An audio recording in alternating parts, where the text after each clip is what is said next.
अनंत राधिका की शादी में मोदी को दिया आशीर्वाद तो शंकराचार्य से पूछ लिया ये सवाल। देखिए जवाब में क्या कहा। अनंत अंबानी और राधिका मार्चेटे के आशीर्वाद सेरेमनी में पीएम मोदी समेत कई दिग्गज हस्तियों ने शिरकत की थी। इस सेरेमनी के काफी वीडियो सोशल मीडिया पर चर्चा का विषय बने हुए हैं। उन्हीं में से एक वीडियो पीएम मोदी का भी है, जिसमें पीएम मोदी शंकराचार्य स्वामी अविमुक्तेश्वरानंद के पैर छूकर आशीर्वाद लेते दिख रहे हैं। अब इस वीडियो पर खुद शंकराचार्य का रिएक्शन भी सामने आया है। देखिए आगे वीडियो में कि उन्होंने क्या कहा है। वीडियो को आप सभी शेयर जरूर कीजिएगा, कमेंट में आप अपनी प्रतिक्रिया हमें भेज सकते हैं। नरेंद्र मोदी जी से आपने कल मुलाकात की, उनको आशीर्वाद दिया कल। हमारे पास आए थे, उन्होंने प्रणाम किया। हमारा नियम है, हम लोग आशीर्वाद देंगे, जो आएगा उसको आशीर्वाद देते हैं। नरेंद्र मोदी जी हमारे दुश्मन थोड़े हैं, सदा उनके हित की बात कह रहते हैं। जब उनसे कोई गलती हो जाती है तो हम उसको भी कहते हैं। देखिए, हम सब लोग हिंदू धर्म के, सनातन धर्म के पालन करने वाले लोग हैं। हमारे यहाँ पुण्य पाप की भावना बताई गई है। सबसे बड़े पाप गौ घात आदि बताए गए हैं, लेकिन उससे भी बड़ा घात विश्वासघात बताया गया है। आपके जो उद्धव ठाकरे जी हैं, इनके साथ विश्वासघात हुआ है और इसी बात की पीड़ा बहुत सारे लोगों के मन में है। तो आज हम यहाँ पर उनके अनुरोध पर आए, उन्होंने स्वागत किया। हमने उनसे ये कहा है कि हम सबके मन में इस बात की पीड़ा है कि आपके साथ विश्वासघात हुआ। जब तक पुनः महाराष्ट्र के मुख्यमंत्री की कुर्सी पर आप विराजमान नहीं हो जाते, तब तक हम लोगों के मन का ये जो दर्द है, ये पीड़ा है, ये दूर नहीं हो सकती है। तो उन्होंने कहा है कि जैसा आप लोगों का आशीर्वाद होगा हम करेंगे। महाराज जी, लेकिन हिंदुत्व की बात कर रहे हैं कि जो विश्वासघात की बात कर रहे हैं, ठाकरे से निकला, वो कहते हैं कि हिंदुत्व हमारा हिंदुत्व है। बीजेपी कहती है कि हमारे साथ विश्वासघात हुआ है। देखिए, किसका हिंदुत्व असली है तो ये जानना पड़ेगा कि जो विश्वासघात करे वो हिंदू नहीं हो सकता है। जो विश्वासघात सह ले वो तो हिंदू होगा, क्योंकि उसके साथ विश्वासघात हुआ है। तो जिन लोगों ने विश्वासघात किया वो कैसे हिंदू हो सकते हैं? नहीं, बीजेपी का कहना है कि पहले उद्धव ठाकरे ने बाकी लोगों के साथ मिलकर उनके साथ विश्वासघात किया और यही वजह है कि बाद में उत्तराधिकारी आपको बोलते हैं हम हैं, उनके विचारों के उत्तराधिकारी है। उद्धव जी बोलते हैं हम हैं विचारों के उत्तराधिकारी। भाई, हम कह रहे हैं कि उद्धव ठाकरे जी के साथ विश्वासघात हुआ है। अब इसी में आप समझ लीजिए। ये बीजेपी ने, इसलिए पूरे महाराष्ट्र की जनता इस बात से पीड़ित है। सबके मन में इस बात का दर्द है। चुनाव में इस बात का पता भी चल चुका है।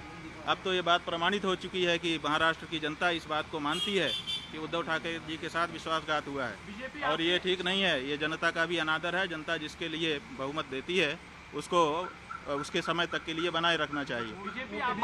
बीच में सरकार को तोड़ देना और बीच में जनमत का अनादर करना, ये अच्छी चीज नहीं है। राज्य का भाजपा कहता है कि हिंदुत्व तो हम शंकराचार्य जो है बयानबाजी को लेकर कैसे हमारा हिंदुत्व ही। भाई, शंकराचार्य की बात नहीं है। शंकराचार्य जी क्या कहेंगे?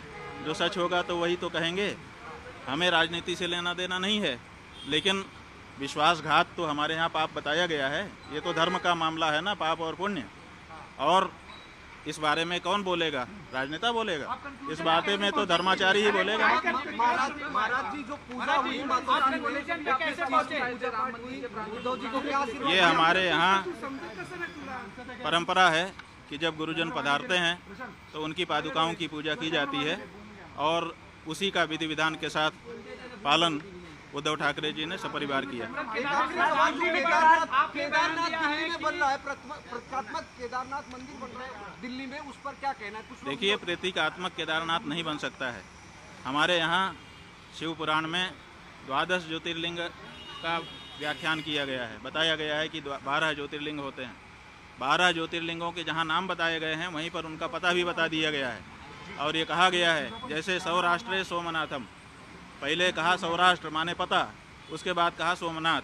उसी तरह से केदारम हिमवत पृष्ठे, जो केदार है वो हिमालय के पृष्ठभाग में है, माने हिमालय में केदार है। तो आप दिल्ली में कहाँ से ला के रख दोगे केदार को?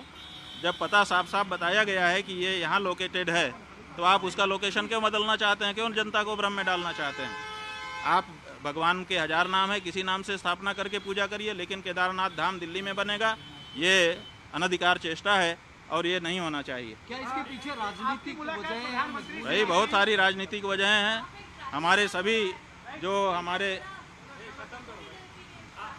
हमारे धर्म स्थान हैं वहाँ पर राजनीति वाले प्रवेश कर रहे हैं, और अब हमारे धर्म स्थान में जहाँ प्रवेश करने में दिक्कत हो रही है, आप केदारनाथ में देखिए 228 किलो सोने का घोटाला हो गया। आप पत्रकार लोग क्यों नहीं उठाते हो? तो जब वहाँ पर घोटाला हो गया तो अब आप दिल्ली में केदारनाथ बना लोगे, वहाँ पर फिर दूसरा घोटाला करोगे। 228 किलो सोना केदारनाथ से गायब कर दिया गया। ये कहाँ का नियम है? क्यों नहीं उठाते हो प्रेस वाले इस बात को? आज तक कोई जांच तक नहीं बैठाई गई। 228 किलो सोना का घोटाला केदारनाथ में हो गया। कौन जिम्मेदार है? क्यों इस बारे में जांच नहीं होती है? क्यों भाई इस बारे में निर्णय नहीं होता है? और अब आप कहेंगे हम दिल्ली में ही केदारनाथ बना लेंगे, ये नहीं हो सकता। नरेंद्र मोदी जी से आपने कल मुलाकात की, उनको आशीर्वाद दिया कल?